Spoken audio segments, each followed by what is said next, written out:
So, ito na yung part 3 ng ating chika tungkol sa aking orange basket sa aking SPay later. So, mga ka-idol, di ba sabi ko nga sa inyo ay meron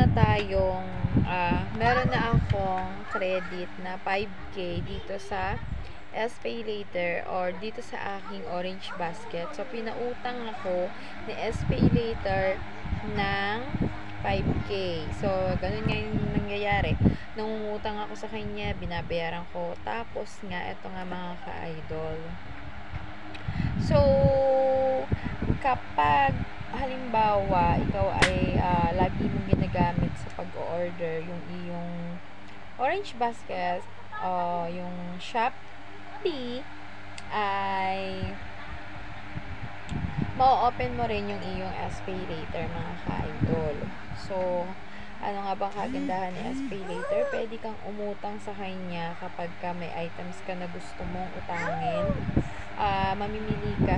Kung halimbawa first offer mo, siguro ko 3 months yung first offer or 1 month. Kung kaya mo 1 month, di mas maganda kasi nga kung maliit lang naman yung bibilhin mo, may tubo siya pero maliit lang. So, may ipakikita rin akong video or mga pictures na ipapakita ko sa inyo na maliit lang din talaga ang patubo ni orange basket. So, mayroon na nga akong 5K na pautang ni SPay later. Kaso nga lang mga ka-idol, ay sad to say, ay ako ngayon ay restricted sa kanya. Restricted po yung aking SPay later, ang aking S-loan at ang aking extra limit. So, hindi ko siya pwedeng utangin, hindi ako pwedeng umutang. So, bakit nga ba nagkaganon? Kasi nga sabi ko nga sa inyo mga ka-idol, na due date ako nung March 5 at March 19 na ngayon. So, parang ayoko nang bayaran kasi nga parang sabi ko nga sa Mr. ko, hindi na rin naman natin yung magagamit kasi nga marirestricted na yan. So, ang sabi niya naman sa akin, ba't daw hindi babayaran? Inutang daw at ginamit namin yun. So, oo nga naman.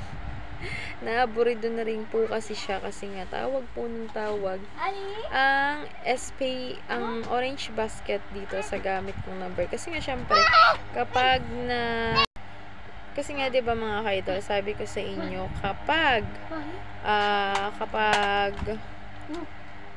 ito yung sasabihin ko sa inyo, kapag halimbawa ini-active mo yung iyong SPay later o kahit S-loan, ay kailangan dyan ng contact. So, syempre, ginagamit ko yung number ko sa aking orange basket kasi nga, ayun ay number ko ng aking cash G, kaya hindi ko siya pwedeng basta na lang